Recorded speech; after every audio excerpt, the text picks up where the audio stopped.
project design updates, starting with the West Station and rail layout, shoreline and parkland, multimodal local connections, multimodal local street network, and move into a project status update and take some questions from there. So first, we'll start with a project locus map for the overview. What you're looking at on the screen is, at the center of the circle is the project locus in the Allston neighborhood of Boston, Massachusetts. From left to right across the screen to orient you is the Charles River, opening up into the Boston Harbor on the right. You can see the Back Bay street grid. The cyan or blue line moving across the screen is Interstate 90. The magenta line you see is the Worcester Main Line, and right at the center of the circle, you'll see our project site. To the north of the river is Cambridge. To the south of the project site is Brookline and Boston University. Just to the west or northwest of the project site is the Harvard Northeastern Enterprise Campus. To the west is the Allston Brighton neighborhood, Belmont, Newton, Watertown, and right in just to the south of the project is Brookline. This project shows Allston today and what Allston will look like with this project. So hatched in this brick color is the existing I90 layout and interchange system, including the elevated viaduct. You can see the looped ramps bordered to the northwest by Cambridge Street. And to the east, you can see that can you see my cursor if I move it across the screen? Yes, it's kind of tough to see, Susan, but oh, it's coming up. Just hard to you might want to orient the audience as you're which graphic is showing. Okay. I'll try to refrain from the mouse. So on in the image on the right side of the screen, you can see that the Interstate 90 is flattened out quite a bit within the rail yard. The elevated viaduct structure and looped ramp system is removed. And what you see here is a new street grid, bordered to the northwest by Cambridge Street, to the east by the Charles River. And just to the south of I90, you see a new West Station. That's a new MBTA West Station, and the Worcester Main Line across the south of the screen. Again, to the northwest, you see Lower Allston, a new Harvard Enterprise Research Campus. To the south of the project is Boston University. So quick project overview. The interchange is critical to the Commonwealth's roadway network, and improvement to the project will ensure its efficient operations. These improvements include improved livability and connectivity and open space for residents of Allston, improve regional mobility and roadway safety. So with the straightening of I-90, the project will also shrink the Allston interchange. Replacing the aging Allston viaduct decreases the need for maintenance. Removing the structure will advance an all-at-grade alternative to allow for improved gateway into the city and enhanced neighborhood views. Significant transit enhancements, a new West Station, providing regional mobility, providing greater access and improvements to the commuter rail and local bus service, improved livability and connectivity with creation of a new multimodal local City of Boston street network, and complete streets enhancements along Cambridge Street. Also, this creates new DCR parkland along the Charles River. It opens up about 5 or 6 acres through a realignment of Soldiers Field Road and improved access to existing parks in the area, along with added infrastructure to handle stormwater and lower emissions. Also, the major part of this project as a multimodal project, enhanced bicycle and pedestrian connections from both the Allston neighborhood, Aganis Way, the Boston University campus, to connect with new open space along the Charles River. So this you can see here is a pretty typical diagram. It's one that recently went out to indicate some rail alignment modifications. This diagram specifically shows one of 3 interchange options currently being evaluated in the interchange modification report. This here shown is the 3L modified realignment option, but each of these 3 alternatives will be given equal evaluation within that IMR. This section of the project is what we commonly refer to as the throat area, What you see here in the top image is looking west along I-90 towards Beacon Park Yards. To the west of the image is the Boston University campus. To the east is the Charles River. And what you see here is that elevated I-90 viaduct structure. The alternative that this project is currently advancing and was also, I'd like to point out, shaped through a public participation process. What you see here is an all at-grade version that takes this I-90 elevated structure down to at grade, moving from left to right across the screen. What you see here is a Paul Dudley White pathway on an elevated structure in the Charles. The reason this cross-section was shown for the purpose of this presentation is to just stay consistent with the last MEPA environmental filing, the last NPC in 2022 that was filed. And what we'll see in a few slides is some modifications that have been made to that option. And then again, moving left to east, you see two lanes of Soldiers Field Road in each direction, 4 lanes of I-90 in each direction, 2 tracks for Grand Junction, and 2 tracks for the Worcester Main Line. And again, this is called the throat area of the project, as it's our most constrained area on the project. At its most constrained point, it's just about a little under 205 feet wide, fitting all of these pieces of infrastructure in there. So some quick design updates. These are some rail alignment updates that most recently have been presented. What this shows here is a 2-platform configuration in the last environmental filing and in the US DOT grant application. What we saw was 3 platforms. This shows 2. Not a departure from what was shown, where we are again showing 8 layover spaces, room for 8 layover spaces, 2 Grand Junction tracks, 2 Worcester Main Line siding tracks, and 2 Worcester Main Line express bypass tracks. In the previous filing, I believe that there was 1 express bypass track shown. And another change from what we had shown previously was there was a much slimmer south side buffer path. That's that multimodal buffer path that you see along the south side of the rail alignments. What we now show is a minimum of 30-foot wide multimodal buffer path. This next image is the same image with the bus concourse. This is a decked bus concourse above those platforms. You can still see the pink platforms below and the rail alignment. And this roadway to the left is the Cambridge Street bypass roadway. This is a new elevated roadway that will be connected to the Cambridge Street Bridge, coming right down into West Station at the same elevation as the bus concourse.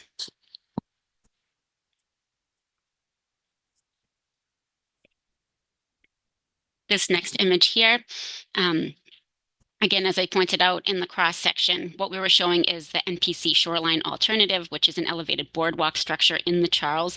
This was originally implemented with this at-grade alternative to accommodate Soldiers Field Road, I-90, the Worcester Main Line, and the Grand Junction tracks, while minimizing fill in the Charles.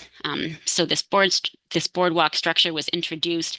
What we have now, also shaped through public participation and a Mass DOT working group process, is this on-grade separated path with the shoreline. It integrates the Paul Dudley White path with the shoreline. It maintains Soldiers Field Road Historic Parkway experience, improves DCR's maintenance preferences. So it's about 1,500 linear feet in length. It does accommodate less than 1 acre of fill in compliance with the Army Corps General Permit for Linear Transportation Project. It provides for separated multimodal accessibility, and it incorporates a shoreline with native plantings to provide ecological benefit. So even this alternative here went through a series of different options.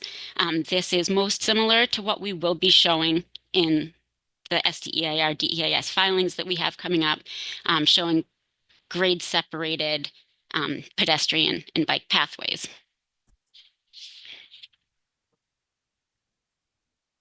Other elements that the project team is continuing to advance for local connectivity are the Franklin Street pedestrian bridge that connects with Lincoln Street in Allston to the Cambridge Street side of I90 and the Worcester Main Line. That's an existing bridge that connects in with the Cambridge Street Bridge that will be replaced as part of this project and made so that it is accessible. And I'd also like to add here that the Cambridge Street Bridge, that it is coming towards, either connecting with or in the vicinity of, is something that was added through a public participation process of this project, where the desire was to fully replace the Cambridge Street Bridge versus rehabilitate it in its current state, which is not currently accessible. So another multimodal local connection that we're looking at is the South Side Buffer Path. The intention is to connect this in the vicinity of that Franklin Street connection,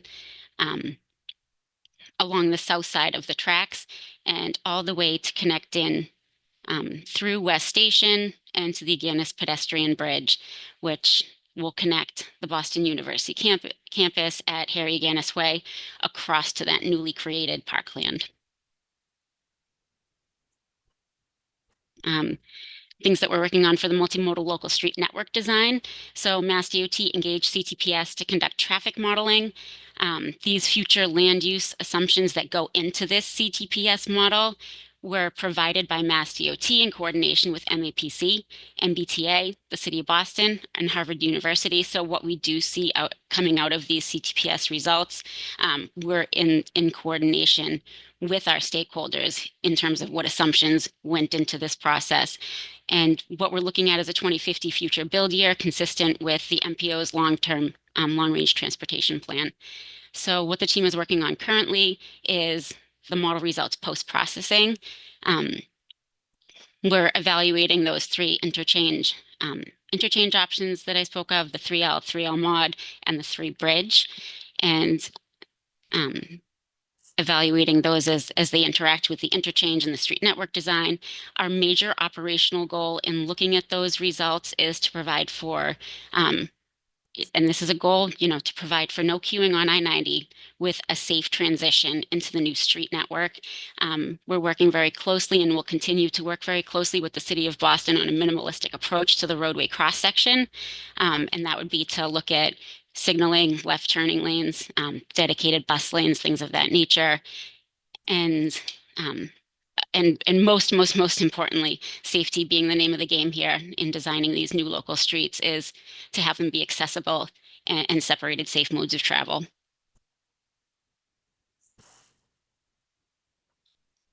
And it looks like a rendering may not have come through. Let me see. Okay, so I'm just going to move along to the status updates for the project. The project cost, the total project cost is currently estimated at $2.07 billion. This includes reconstruction of the Cambridge Street Bridge over I90 MBTA Railroad. We did receive, the announcement was made that we were in receipt of, or have been awarded $335 million in discretionary advance funding for Reconnecting Communities and Neighborhoods grant. So Mass DOT was the lead applicant. We filed jointly with the City of Boston for this. We also have financial commitment from Mass DOT, City of Boston, Harvard and Boston University. The obligation deadline that comes along with this award is September of 2026, which means that we need to clear NEPA at that point to obligate the funds. Most recently, and the impetus for this presentation is that we asked for a Boston MPO to approve a TIP amendment for an obligation of $10.2 million of those funds towards a base phase for the design and utilities for the Cambridge Street Bridge replacement. Here we have project status, project timeline. So spring of 2025, we'll be looking at filing that interchange modification report with Federal Highway for approval. Currently, we're working through the winter of 2024 through the fall of 2025 for the review and approval of supplemental draft environmental impact report, the SEIR, and the draft environmental impact statement, the DEIS. So that's a joint NEPA-MEPA filing that we're pursuing. Then from that point, from the winter of 2025 to the fall of 26, we're looking at review and approval of the environmental impact report and final environmental impact statement. September of 2026, which again is that obligation date, We're looking for a design build request for qualifications, and in the fall of 2027 would be where we're projecting the design build contractor notice to proceed. This is something that we are currently looking at, ways to obligate these funds and continue advancing this project. So what we've discussed with Federal Highway is a potential approach to advance an early phase of the project construction, potentially including these following elements that were listed here. Before I go through the list, I do just want to point out these stars at the bottom that this phased concept approach is contingent upon Federal Highway approval. It is not something that we have approval for at this point. It is attempt to, have these funds that we've been awarded being spent appropriately, matching the intent of the grant funding that was awarded. So kind of meeting that criteria, that merit criteria for the grant that was awarded. So that would include early utility relocations and earthwork, reconstruction of the Cambridge Street Bridge, reconstruction and realignment of the Franklin Street pedestrian bridge, reconstruction of the Lincoln Street switchback ramp connection to Cambridge Street. That's something that can't necessarily be seen on this image to the left. If you can see my cursor, it's just about here. It's a switchback that connects Lincoln Street up to the Cambridge Street Bridge currently. It is not accessible as far as the grades go. So that would need to be reconstructed as part of this. Construction of a new Lincoln Street noise barrier, modifications to associated rail and highway alignments and grading. As I mentioned earlier, the grades on Cambridge Street do exceed ADA and would require some modifications to the rail lines and to the highway to provide appropriate clearances that are required for a newly constructed bridge. So again, this phase concept and elements of work contingent upon FHWA approval. I do see we have Federal Highway on this call, so no misconception there. And this concept will continue to be communicated publicly. And I believe that is all I have for this presentation. And Dave Moeller or any other individuals on the call, please fill in any blanks that were intended for this update. So are there questions for Susan before we talk about other issues around the project? Any questions or comments or concerns? Eric Bourassa. And Harry, I see your hand up. I'll get you after I get to MPO members. Susan, thank you for this this overview.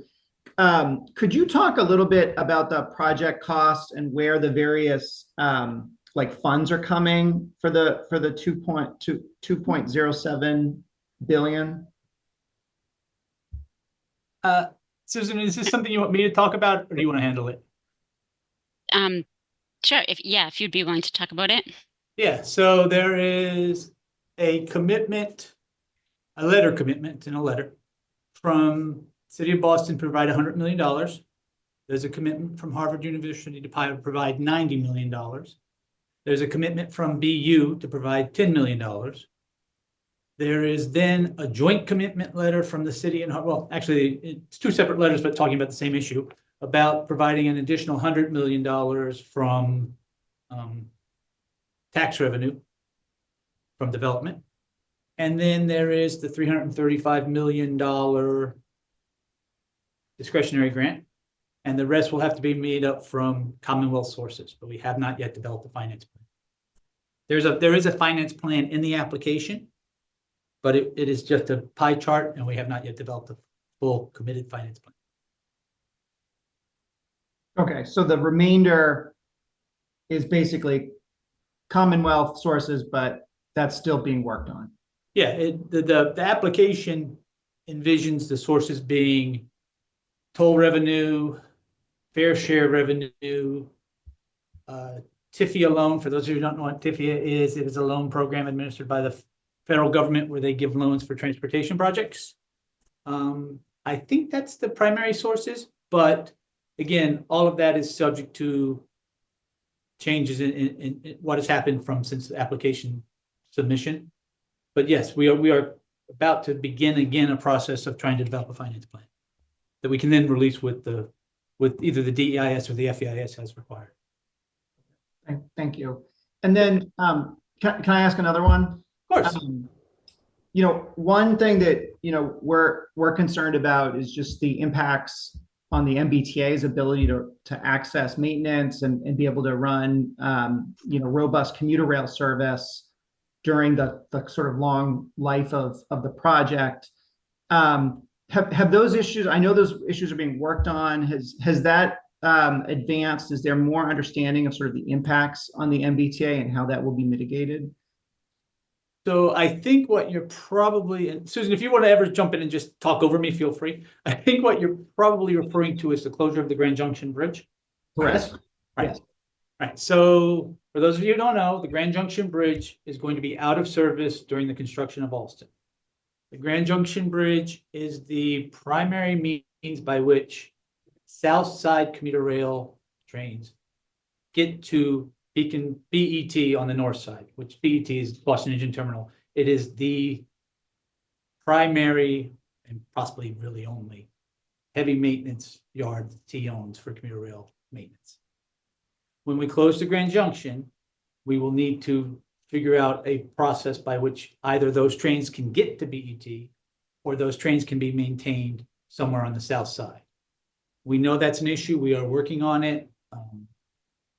We don't have anything to report today, but it is, yes, we will not we will not close the Grand Junction without solving this issue. Thank you. Is that it for you, Eric? Yes. Okay. Erin, shoot. Thank you very much. So understanding that the financing package is still being worked on, could you just provide an outline on the big picture timeline for the project and the sort of the timeline for the final design and how these early action projects fit in? Yeah, so I'm going to have to let Susan talk about the timeline for the project. Susan, can you talk about just in general, like the construction timeline and I think you already said that we had to have our NEPA by September of 2026, which would also be our MEPA clearance. And then can you talk briefly about the planned timeline for the construction project? Yep, sure. So for the greater project, we wouldn't plan to depart and aren't currently planning to depart from the timeline that was shown on the screen. So that would mean a design build NTP at the end of 2027 with early construction activity starting at that time while the final design progresses, this being design build. So this goes out at about a 25% design level and is then taken by the design builder through 75, 100%. And issued for construction plans. And one of the benefits with design build is that you can begin those early activities, early construction activities, earthwork, steel fabrication, things of that nature. So we would really get into some heavier construction later in 2028, but you'd see those early activities at the end of 2027, early 2028. And as far as the early activities go, what we would be trying to pursue is clearing those elements, an earlier phase of that larger multimodal project. Again, not taking this out as its own independent project, but considering it as an early phase of the greater project. We'd be looking to clear NEPA really as soon as possible. It's one of the things that we're evaluating, if this is possible, separating out these elements, and B, what that timeline looks like. Just to cap that, Yep. how long do you anticipate the full project to take? The construction schedule currently sits at about 8 years out from start of heavy construction. So, thank you, Erin. Lynn? Thank you, Chair. So the phased approach, you're waiting for Fed approval on that, right? Yes. So what's the alternative to phased approach? The alternative is we will continue the project as a single project and will not be able to obligate any of the funding until September of 2026. I imagine a non-phased approach is more costly. I don't think the phased approach. That the non-phased approach will cost more. Susan, is there a cost differential between the phased and non-phased, or is this just about schedule and trying to show for movement and giving the community's been waiting over a decade for some real progress. Susan, is this about like cost, or is this about schedule and obligating funds? Right. Most simply, it's not about increasing the cost of the project. It's about scheduling these elements and obligating these funds that we've been awarded towards elements of the project appropriate for this grant funding. And it's really a scheduling. Yeah, I was hoping that the phased approach would lower the cost because you could start work sooner rather than later, but apparently not, and that's okay. That wipes out other questions I had. Thank you. Thank you, Lynn. Dennis Giombetti. Thank you, Mr. Chair. I have a couple of questions, one for Susan and one for you, if I could. Sure. Susan, I know you're showing the layover facility now on site of this project. I know there's some discussions of having that layover facility in another location, and it now is back into this design. Can you talk a little bit about what the impact of having a layover facility is there, as opposed to not having it there? So I think I will take this question. I think I will take this question, possibly helped by my friends at the MBTA if need be. So the layover at Beacon Park Yards was first identified in the South Station DEIS as a necessary layover facility in addition to Woodette and Reedville. Throughout the development of this project, the layover facility has been part of this project up until, well, it's still part of this project. Without the layover facility, it will be, that layover facility will have to be relocated somewhere else at a cost, and it will be somewhere else in the city of Boston. It's also true that without that layover facility, it makes it much harder and certainly in the short term, more expensive for West-East Rail to be implemented over time. Lynsey, do you have your hand up? You're going to help me? Yeah. Hello, everybody. Lynsey Heffernan, Chief of Policy and Strategic Planning from the T. Thank you for the time, Mr. Chair. I would add, in addition, Mr. Giombetti as well, while West-East Rail, and in particular their need for a location for trains is a clear importance for the community. And when I think about this project's long history, was never sort of part of our early design, yet that project is now advancing full steam ahead. In addition, for the MBTA, the Worcester Main Line and providing additional service on that line is a key priority of ours. We're looking to move to 30-minute train service there on that line within the next year or so. We are very constrained in terms of layover in our current system. I would say we're bursting at the seams. Long term, the hope is certainly that Woodette will alleviate many of those concerns, yet it is not immediately available. And as we bring South Coast Rail on to the MBTA system, we will become more constrained. And so that layover need, when we look at the totality of needs across the region, continues to be an important piece for both intercity rail, our Amtrak providers, and our future MBTA potential needs. But we continue to look at that issue. So thank you for asking. Great. Just having the layover facility at Beacon Yard site, does it impact the throat area at all? I don't think it's a third area issue, Susan. Okay. Susan, shake your head no. No. Okay, good. Okay. The other question I have is you mentioned tolls as far as funding sources. Could you elaborate on what that alludes to? Yeah, and again, the tolls is one of the sources in the finance plan that was submitted as part of the application. Yeah. And when I say it's a finance plan, it is a pie chart. Okay. Yeah. I believe, and this is from memory, Dennis, but I believe the toll contribution over the time, the lifetime of the project was, I think, $200 million, which would roughly be $20 million a year over 10 years. It would come from existing toll revenue.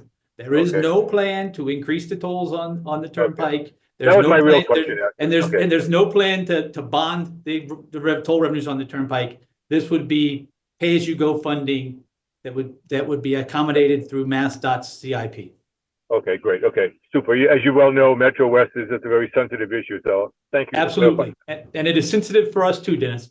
Yeah, thank you. You're welcome. David Koses. Thank you, David. I just missed one thing that Lynsey just said. Could you just repeat what you said about moving in the next year, something about changing along the Worcester line? Thank you. Yeah, sure. What I was referring to is that MBTA has been investing quite significantly in the Worcester Main Line to ultimately increase service frequency and reliability along the line. We hope to get to 30-minute train frequency out the Worcester line. I want to say it's in early 2026, but I will double check that figure, that date, and make sure to loop back with this team if I'm wrong. And so that involves infrastructure investments along the course of the line that we have been doing, some of which were funded by fiscal year 24 fair share dollars.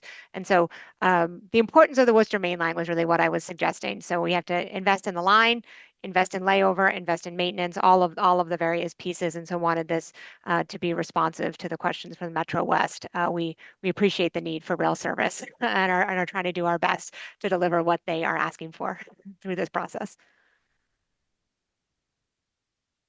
Tom Bent. Thanks, Mr. Chair. Not sure if this question's for you or Susan. It's more, figure it out. one of the big questions that we get all the time is, when is this gonna start and when's it gonna finish? So if I did my math right, it sounds like it'll be completed around 2035. Is that what you're shooting for?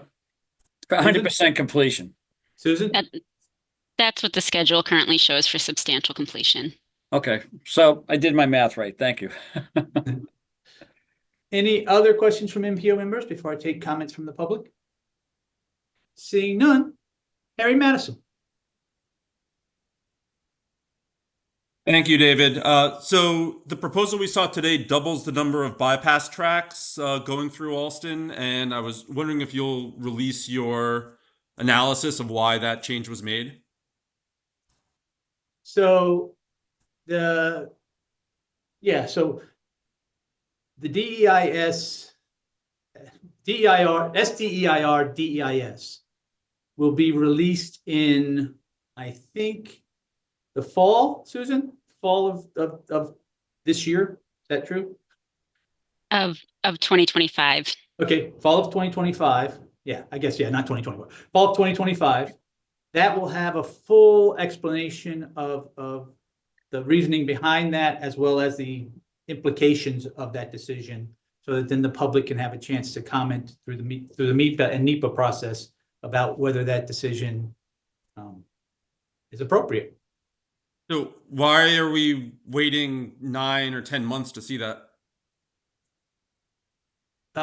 Because, well, it's because at some point we have to, I'm not sure, Harry, what you're asking for. I mean, you've already done the analysis, right? Yeah. Okay, so can you just email it to me after the meeting's over?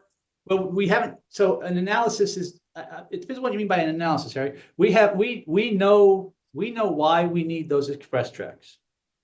We can easily have this discussion, probably not today, but we can have this discussion. We can send you things, not you, but we can make things available. But it's not the same as an analysis that you will see in the DEIR, DEIS. Okay, it's not that level of analysis. It is more of a, the MBTA, MassDOT, and the MBTA, MassDOT, Rail and Transit, and Amtrak have all come to the conclusion that we need layover space and express tracks as defined in the presentation today. Right, Yeah, and so that was based on some numbers and some math and some analysis of, like, hey, here's how many trains can be stored at Wadette. Here's how often East Coast East-West Rail is going to be running X number of trains per hour. Someone did some, what I'll call analysis, to reach certain conclusions, right? Well, so Harry, I would. Or did you just? for the analysis of layover, I would point you back to South Station, which That's which 10 had years old. Yes, and commuter rail needs have gotten only bigger, not less. No, but commuter Right. rail service goals have changed dramatically since then, with ideas like regional rail and shifting from a morning and peak rush schedule to a all-day schedule. So Right. to say that the world hasn't changed in 10 years is right. But Harry, the city didn't. Harry, that requires more trains, not less, and more layover space, not less. It may not be midday layover space, but there will be an expansion of the commuter rail fleet in order to do the regional rail proposal that we all want to get to. That requires additional layover, not less. What has changed over 10 years is we have increased our commitment to commuter rail, and we have increased our commitment or made our commitment to east-west rail, all of which means that you need additional, at least the layover space that South Station said, and possibly more.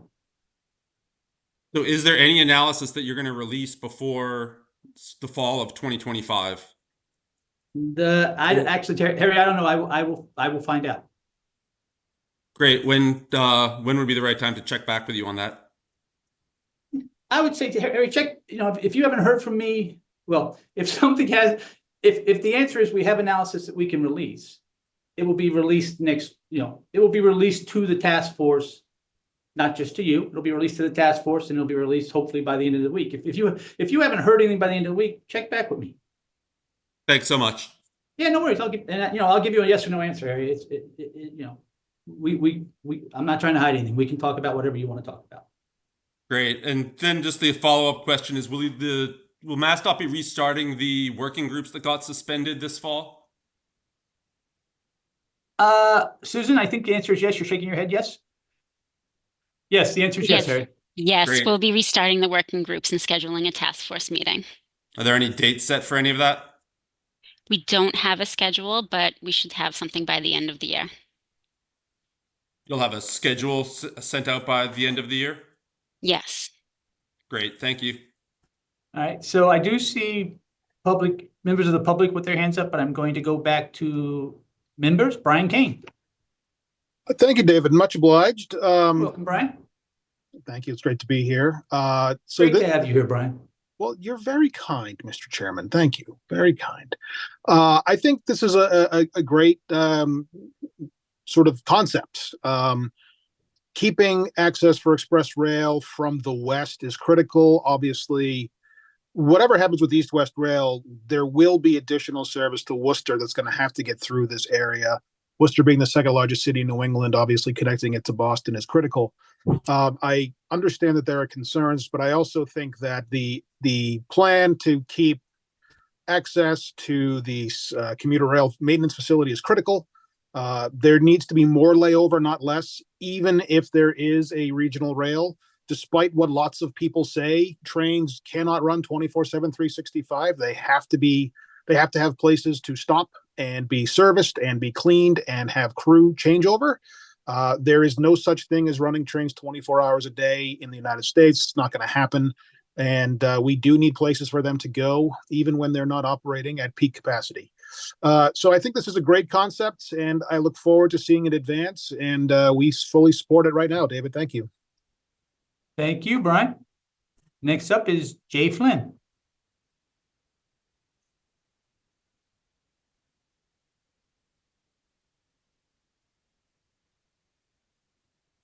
Can someone unmute Jay, please?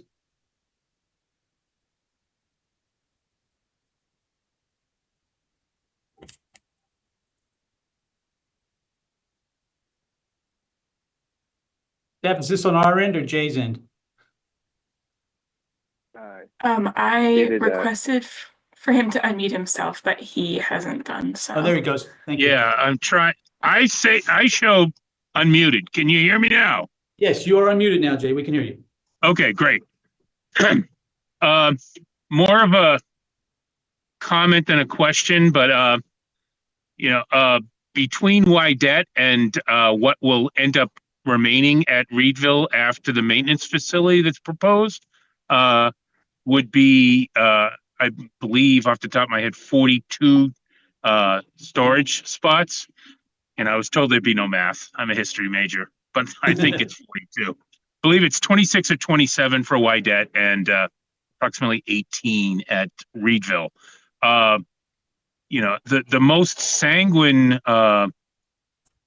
estimates of how many train sets are going to be required, because while they won't operate all day, trains will tend to operate more often other than maintenance and fuel needs. The biggest number I've seen is about 55 to 57 train sets. And that's with a fairly aggressive schedule. But, and you say, 57 is lower than 42, but there are storage areas at the other ends. If you're talking about overnight storage, one would assume that of that fleet, and I understand there are extra trains around, but let's say there's 75 train sets in all. That means 37 of them should be out in the burbs. And if I know in a couple of cases, Worcester has a shortage there. Well, it should be addressed there. And I speak as a Worcesterite, so I'm not trying to dump diesel trains anywhere else. And so, at Transit Matters, we don't see the need for this amount of extra storage. There is a certain operational benefit to having them on the Worcester line as far as moving trains through the throat of the station. However, not so much as to incur this expense. And we've identified several other possible places for storage in the Boston area that are tracked right now. So, the notion that the 2013, I believe it was, study is still accurate, we strongly disagree with that. And one actual question, does that estimate of the project cost include the maintenance facility on South Side? No, that is not a part of the Allston costs. Okay, so that would be an additional, estimates are like $500 million on top of the other costs. Okay, thank you. Yeah, I can't, 500 million is your estimate, not mine, but yes, it will be an additional cost. Okay, thanks. All right, thank you, Jay. Other questions? So Christian, I see you have your hand up, but you're also a reporter, and I'm not sure whether your hand up is as a member of the public or as a reporter. If it's as a reporter, you should contact, Amelia or someone else in comms, and we will get you a response to whatever questions you have. Well, but if it's as a member of the public. Yeah, let me ask a question as a member of the public. Okay. I'm just curious about the financing plan, because you cited a $2 billion project cost. And that's roughly the same project cost that Mass DOT had back in May 2022 when it submitted its federal grant application. But the Federal Highway Administration's construction cost index for construction cost inflation has increased roughly 25% in the past 2 years. And the project scope has also changed. Like, you've added in the new Cambridge Street Bridge replacement. That's an additional cost. So I'm just wondering, where's the consideration for projects cost inflation? Oh, absolutely, Jay. You getting one or Somebody two? mute. I'll go two. Hey, if you're not muted, please mute. Thank you. So Christian, I can answer part of that question, I think. So the project cost has actually increased to reflect the addition of the Cambridge Street Bridge project, which, as Susan mentioned, came about in response to public comments from the neighborhood and the affected local government. We have, since after the submission of the grant application, we have included Cambridge Street in the project. The project costs have increased to show that inclusion. I'm actually not the person who can speak to whether our costs reflect federal highways costs, or whether it's even appropriate to look at some federal highway national number as opposed to the Boston numbers. That is how we do our cost estimates based on weighted average bid prices that we track on I think a bi-weekly, if not weekly basis. So there hasn't been any adjustment for inflation since 2022. It sounds like is the answer. So except for incorporating the additional bridge cost. Yeah, I think our costs are reflective of, I don't think there's been, our costs are always based on year of expenditure. So that's some, so I think that's a question that let us figure that out. Figure out what I'm not clear what the question is, so I don't want to give the wrong answer. Okay. Thanks. Yep, no worries. Robin Chase.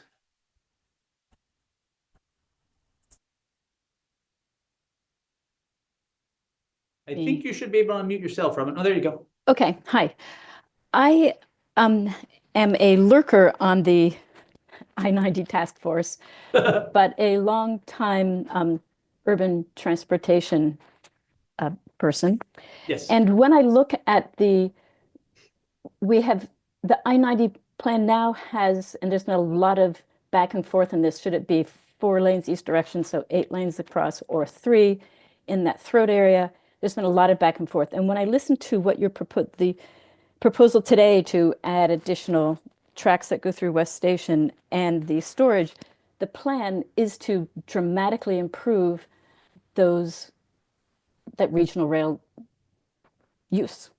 And so I look at it and I think, okay, by 2035, when this gets done, if you accomplish everything that you are now building for with mass transit, have you circled round to say, okay, that would reduce the volume of cars on I90? And so I feel like we've maximized, we've gone for the large number of cars by putting in 8 lanes on I90, and now we're expanding the rail, which is of course what I think we're going to want by 2035, and we will have had all those years without 12 lanes accessible. And so I just look and I think, have you done the recursive look?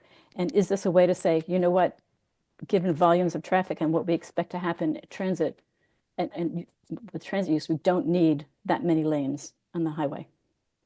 So we have done that analysis. We will continue to do that analysis. That analysis, again, will be part of what's provided when we release the document. But just as a quick aside, traffic, we're building for, I don't know, 2050. I think that's probably our horizon year. Traffic will increase over that time just as background growth, but there's also going to be millions of square feet created in Allston. That's all going to bring traffic. With you, our hope is most of it is on the commuter rail, but the commuter rail is, even with 30-minute frequencies, there is a constraint about how much the commuter rail will carry. So we are doing that balancing test, and we will release our data as part of the DEIS-DEIR. I just want to add that we know that our goals are 0 emissions by 2050, and 2035 is really close to 2050. Yep. And we have seen study after study, and the state has also made this point, that what we need to see is significant mode shift. And we also know that if you build it, they will come. And so if we build 4 lanes of traffic, of highways, it will be filled.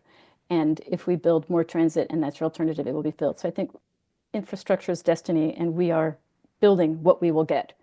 So I hope you think hard about that as you build in the number of lanes. Thank you, Robin. Any other questions or comments? I would like to, so Susan, can you put up your last slide? Never mind. It's too hard for you to take control of the screen.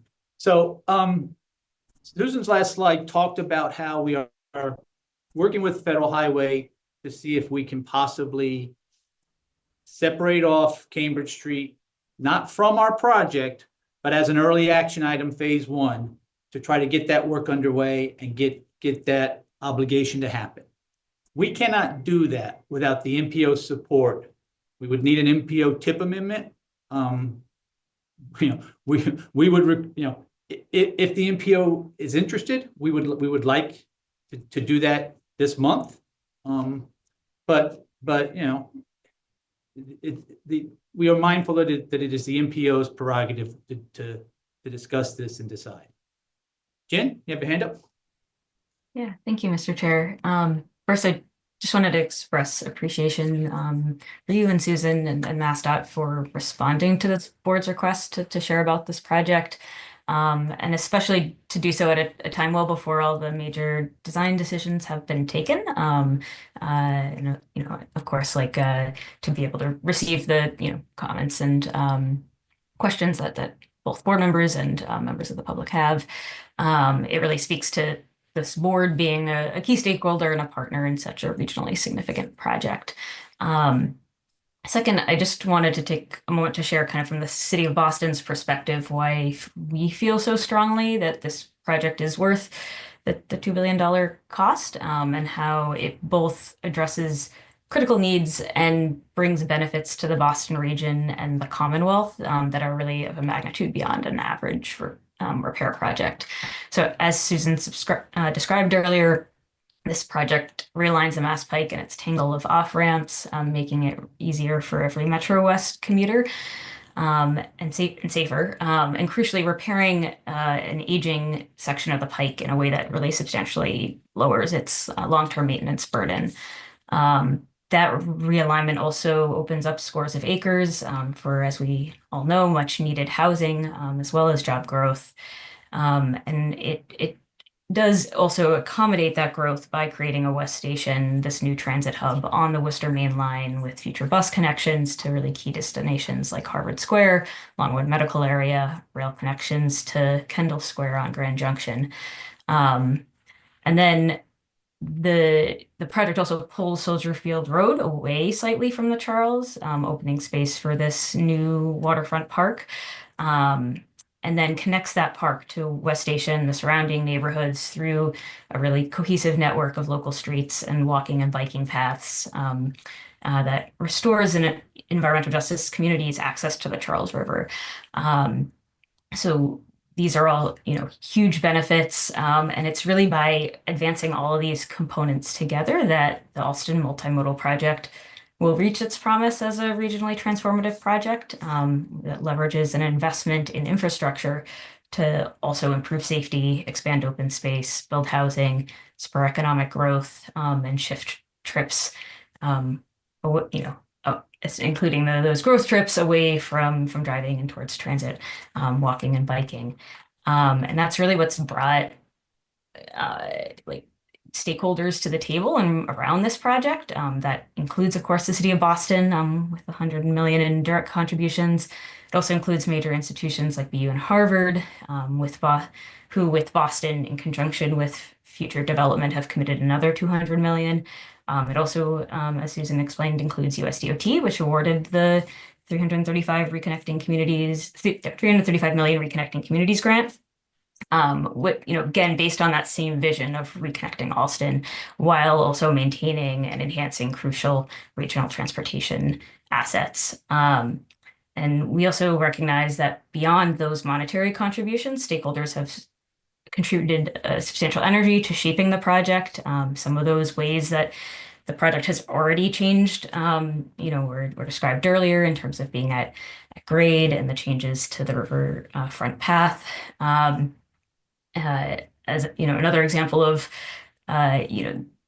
folks being involved and contributing, the city is running a public beacon park yard planning process to really shape the growth of that future neighborhood. And finally, we do appreciate MassDOT for forming the Allston Multimodal Task Force in recognition of this high amount of interest and investment in the project. Task force members have brought great value to the process, and we're encouraged to hear that some of these subgroups are going to be starting up again. Now, as with any major project, there are elements that we would like to see improved. Because so much of the potential benefit really hinges on how roadway, rail, housing, open space all fit together.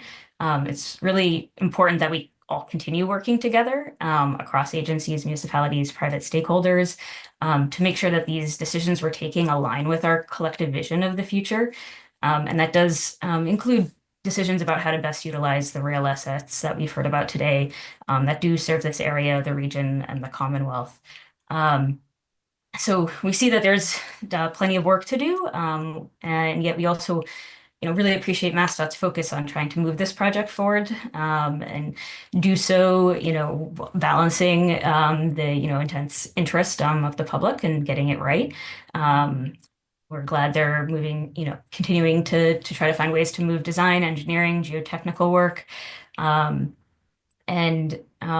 will say from the city's perspective, we do support this approach that David Muller and Susan Harrington, brought forward, of trying to find ways of advancing early action items like the preliminary engineering and the utility relocation work for the overall project. And also those, elements like reconstructing the aging Cambridge Street Bridge to be gentler and more accessible to all modes and abilities. Another item of, public interest. We're replacing and realigning the Franklin Street Bridge, introducing a sound wall that supports a new bike path on Lincoln Street. We feel like all of these elements are appropriate as early action items because they do respond to really long voice community priorities. And they've also achieved a level of broad conceptual support from stakeholders. And that kind of makes us feel comfortable with this, board kind of responding to that request to obligate the federal funds, the Reconnecting Communities grant funding to them. What also makes us comfortable here is that MassDOT has made a commitment to the city that they're going to, continue, that one, these individual designs haven't yet been finalized, and that the shape of the overall project will take isn't going to be prematurely constrained by advancing these elements now. So it's our hope really that we can achieve some early wins on these items we agree upon and kind of build our capacity to work in partnership through many of the complex decisions that we need to take together in the coming years. We're committed to coming to the table with all stakeholders, locally, regionally, statewide, and delivering a project that works for all of us. And so I guess to that note, I have two kind of questions. One is a confirmation quickly, and then kind of a process suggestion.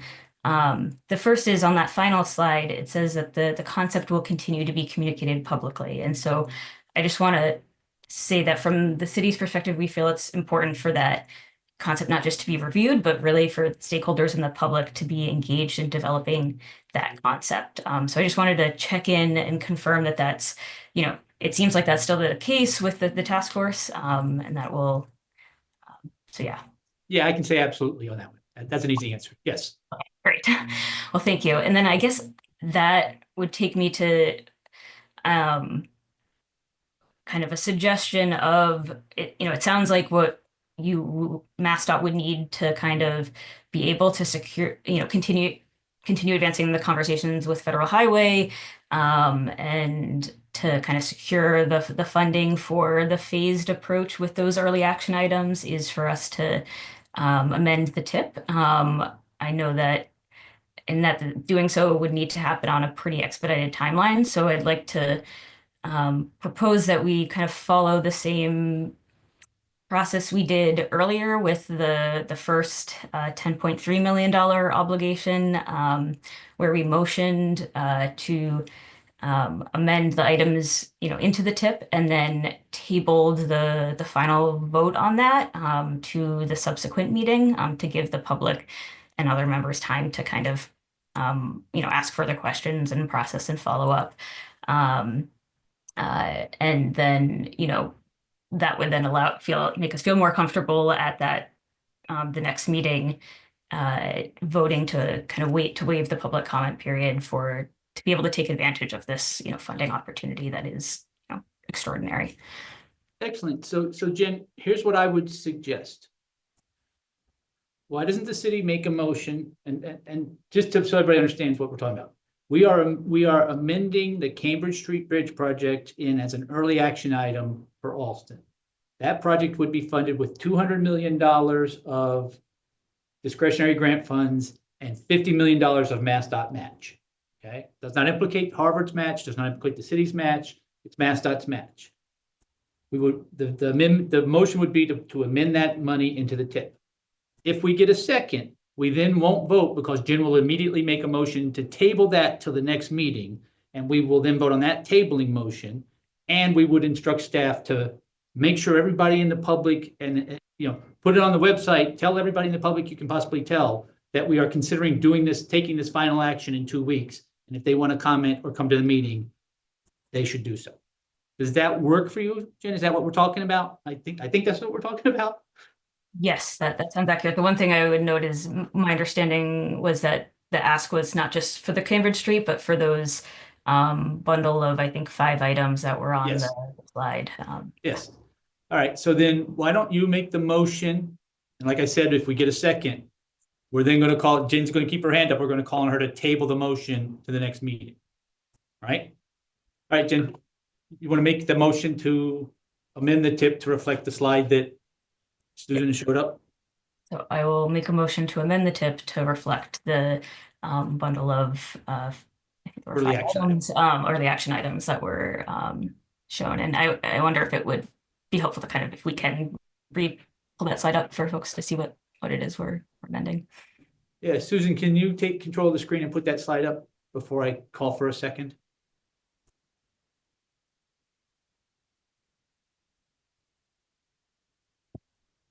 I can share as well, David, if you like. That would be good. Yeah, Derek, Yep. can you share Okay. it? Yep. Can you see this okay? Yes, that is it. Okay. So then again, so we've got Jen's motion. I'm going to call for a second. I, of course, as chair, will allow discussion, but then before any vote, we will let Jen make the motion to table. So is there a second on the motion to amend the tip to reflect an early action item? John Bouchard. Yes, I would second that motion, Mr. Chair. Thank you. Is there any discussion on that motion at this time? Lynn Diggins.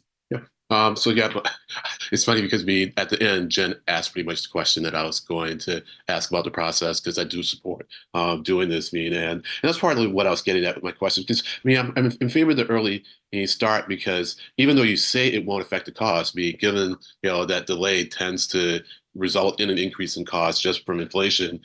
From that point of view, I'm happy to see us get started on the elements in which we are in agreement. So yes. And if this is what you meant by we needed Fed action in order to do the phase approach, then that would answer my question that I was going to ask. But if there is other things that we're waiting for the Feds on before we can do the phased approach, then I'm curious as to what that is. That's it. Thank you, Mr. Chairman. So yeah, I can answer. I will answer that question, Lynn. This is not the Fed action. This is a precursor to the Fed action. I mean, the Feds won't say yes unless the MPO has amended it in, okay? Because there's no point in them saying yes, because if the MPO has said no, the Feds don't have to say yes or no. Right. We are working with them. We have asked them to consider this as an early action. We have asked them to allow us to clear the Cambridge Street Bridge project separate from the overall project as an early action. It won't affect the MIPA schedule, NEPA schedule, the overall project, but it will split this off as an early action item. The Feds have to decide if they are comfortable with splitting it off, and if so, are they comfortable with then allowing us to obligate the money for this project? Those discussions are ongoing. Those discussions will continue. It is ultimately a federal highway decision. We certainly, they know what case we've made and what we hope the answer is. But if part of this 2-week delay, is, aside from the public comment period, is if in that 2 weeks the Feds tell us no, we can't accommodate your request, then we will come back in 2 weeks and tell the MPO the Feds said they actually couldn't accommodate our request, and we won't act on this amendment. That's it. Thank you very much. You're very welcome. Eric Bourassa. David, thank you for that clarification. And just to be clear, the funding source is the Reconnecting Communities grant? $200 million of the Reconnecting Communities grant. And, again, I say $200 million. Before we vote on it, there will be an actual tip amendment on the screen that people can see. $200 million is a rough estimate for the Cambridge Street Bridge. I don't have an estimate for any of the early action utility and earthwork. It may be included in that $200 million. I just don't know yet. But $200 million is roughly what federal funds we would program. And then it would be matched, again, with MassDOT funding, not City of Boston, not Harvard University, not BU. MassDOT would provide the $50 million match. And the feeling is that this bridge needs work regardless, right?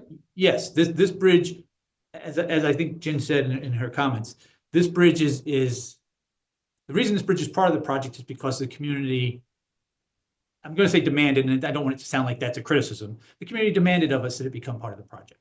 right? And the reason it's a replacement instead of a reconstruction is the community said, no, we need this bridge fixed as a replacement. I think this is a win for everybody.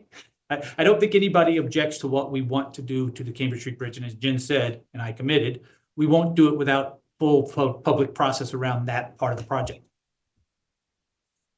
Thank you. Yep. So, Jen, do you want to make another motion? Yes, thank you, Mr. Chair. I would like to make a motion to table my original motion to the next meeting. Right. So, again, the first motion was to amend the tip and waive the public comment period. This motion is to table that motion so that we can allow 14 days of public comment so that we can hear what people want to say. Lynn Diggins. I'll second that. Thank you, Mr. Chair. Thank you. Now on this one, we're going to have a vote. Motion having been made and seconded. Please call the roll. Certainly. David Muller. Yes, and thank you very much. John Bouchard. John Bouchard, yes, thank you. John Romano. I believe John may have had to step away.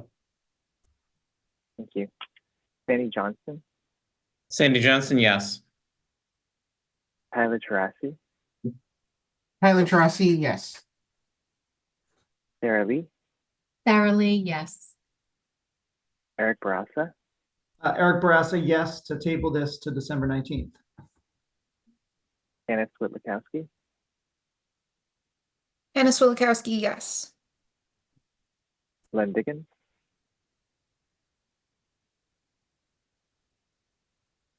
Diggins, yes. Calling again. Thank you. Jen Rowe. Jen Rowe, yes. Nayeli Rodriguez. Nayeli Rodriguez, yes. Eric Molinari. Eric Molinari, yes. David Koses. David Koses, yes. John Alessi. John Alessi, yes. Erin Shute. Erin Shute, yes. Tom Bent. Tom Bent, yes. Kristen Guichard.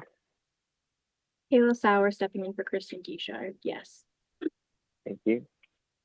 Acknowledging. And Dennis Giombetti. Dennis Giombetti, yes. Darlene Wynn. Darlene Wynn, yes. Melissa Tentopoulos.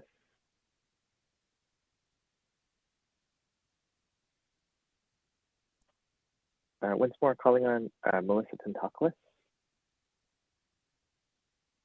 I see. Understood. Rachel Benson.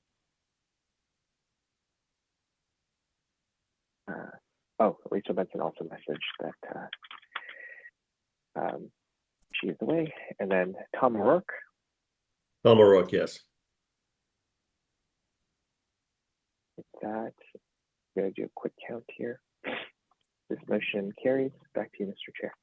Thank you all very much. And we will, as I said, take this up as the first action item on our next meeting, which I believe is on the 19th, I think.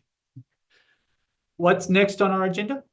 Oh, and thank you, Susan, for your presentation.